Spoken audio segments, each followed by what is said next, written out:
Ethan बहुत प्रभावित हुआ है। खैर, अब तुम्हारे छोटे से ट्रीट का स्वाद चखने का समय आ गया है।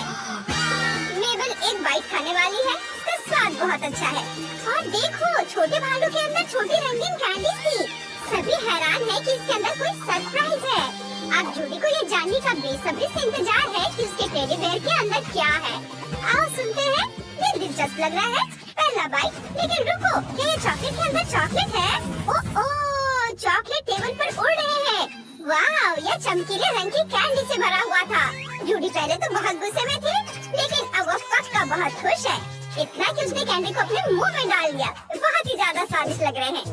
अब ईथन भी अपना चॉकलेट खाना चाहता है, तो क्या हम इसे खोलें? जूडी ने उसे क्यों रोका? और उसके पास अभी भी कुछ चॉकलेट बची हुई है। तो यह स्पष्ट है, वो शायद अपना टेडी बेयर खाना खत्म करना चाहती है और उसके बाद ही पता लगाएंगे कि ईथन के पास क्या है। वाह, इसे देखने से लगता है कि बहुत ही स्वादिष्ट है। लेकिन दूसरे लोगों का क्या? हाँ, सभी को बस बैठकर इंतजार करना है और देखना है कि जूडी बची हुई चीज कैसे लालच से खाती है। चलो, अब तुम शुरू करो। हाँ, क्यों नहीं। ईथन आखिरकार अपना भालू खोल पाएगा। अरे मुक्का, क्या? कुछ गड़बड़ लग रहा है। ईथन ने भालू के बजाय अपने हाथ पर मुक्का मारा, उसे चोट लगी होगी। चलो, बॉक्सिंग ग्लव भी काम नहीं आया। चलो, इस तक आने का टाइम है। तो क्या हुआ? ईथन, ये लो। जूडी ईथन को बेसबॉल बैट देती है, शायद इससे कुछ मदद मिले। ओह देखो, इस भालू का सिर ऐसे ही झटके से उड़ गया। कैंडी वाला सिर मेबल के पास से उड़कर फर्श पर गिर गया है। अब मेबल सदमे में है और ईथन इतना खुश है कि रुकने के बारे में सोच भी नहीं रहा है। एक के बाद एक बार और कैंडी सभी दिशाओं में उड़ रहे हैं। बेचारे चॉकलेट भालू के पास लगभग कुछ भी नहीं बचा है और अब जाकर ईथन ने आखिरकार चॉकलेट को तोड़ना समाप्त किया है। अब हर ओर कैंडी भरे हुए हैं। कैंडी की बारिश हो रही है, सभी मिलकर खा रहे हैं। टेबल पर रखी हर चीज का खाना है। वाह, मेबल के पास टेबल पे एक बहुत बड़ी मशीन है जिसमें कैंडीज है। मेबल इससे वाकई बहुत खुश है। और ईथन को थोड़ा छोटा मिला है, लेकिन वह परेशान नहीं है। कैंडी शायद स्वादिष्ट भी है, लेकिन जूडी बहुत छोटी कैंडी मशीन मिली, वो उदास लग रही है। ओ नहीं, सभी उसके कम कैंडी के कारण उस पर हंस रहे हैं। लेकिन जूडी ने फिर भी अपनी कैंडी में से एक को पाने की कोशिश की। क्या? कुछ भी काम नहीं कर रहा है? ये क्या बकवास है? वो कैंडी क्यों नहीं निकाल पा रही है? अब सभी बच्चे उस पर और अधिक हंस रहे हैं। ओह, ये देखो, जूडी ने मशीन को 2 भागों में तोड़ दिया है। अब वो आसानी से अपना छोटा सा ट्रीट ले सकती है। हाँ, केवल 3, लेकिन कितनी स्वादिष्ट कैंडी। वाह, ऐसा लग रहा है कि वे गम थे। जूडी ने उनसे एक प्यारा सा छोटा बबल बना दिया है। देखने के लिए तैयार है। उसने सबसे पहले हरा वाला निकाला और यह बहुत स्वादिष्ट लग रहा है। ईथन बबल बनाने की कोशिश कर रहा है, लेकिन यह स्पष्ट दिख रहा है कि उससे कुछ नहीं हो पा रहा है। बबल बस फट जाता है। वो दूसरों के सामने थोड़ा अजीब महसूस करता है, लेकिन ऐसा लगता है कि वो जानता है कि स्थिति को कैसे ठीक किया जाए। इसलिए उसने मशीन का ढक्कन हटाया और एक मुट्ठी भर गम लिया। क्या?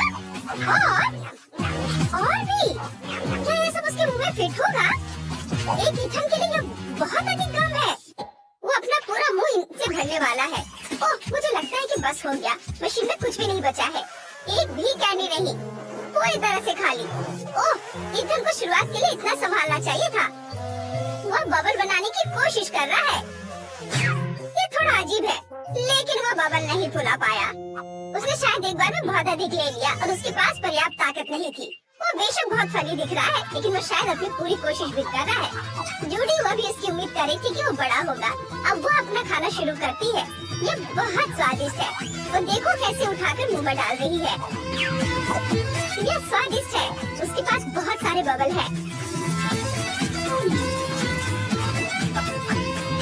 और बस, और अब 1, 2 और वाह, मेबल के पास एक फट गया है और मेबल का पूरा चेहरा गंदा हो गया है। अब मेबल अपने चेहरे से गम हटाने की कोशिश कर रही है ताकि वह गंदा और चिपचिपा न हो जाए। उसने इसे बहुत शांति से किया। ओह, उसने अपनी विशाल मशीन से गम खाना जारी रख मशीन उठा ली और कैंडीज को अपने मुंह में डाल दिया। हाँ, इतना कि सभी कैंडीज की वजन से वो उनके साथ फर्श पर गिर गई। उसके दोस्त मदद करना चाहते थे, लेकिन कुछ नहीं किया जा सकता था। गम पहले ही सभी दिशाओं में बिखर चुका था और मेबल का सिर अब मशीन में फंस गया है और अब वो कैंडीज खत्म करना चाहती है, लेकिन वो ग्लास से टकरा जाती है। वो कैंडीज को अपने मुंह में नहीं डाल पाती और उसके दोस्त शांति से उसकी कैंडीज खा रहे हैं। ओह, चिप्स का कितना प्यारा छोटा सा पैकेट है, देखो। जूडी को ये पसंद है, लेकिन वो बाईं ओर देखती है और क्या, ईथन का पैक बहुत बड़ा है और वो बहुत खुश दिख रहा है। लेकिन ईथन अब अपना सिर घुमाता है और मेबल की चिप्स का एक बहुत बड़ा पैकेट देखता है। वो इस आकार से खुश है और वह किसी के साथ शेयर नहीं करना चाहती। क्या यह संभव है कि वह खुद इस तरह के पैक को संभाल सके? लेकिन जूडी हैरान है, उसके लिए इतना कम और दूसरों के लिए इतना अधिक क्यों?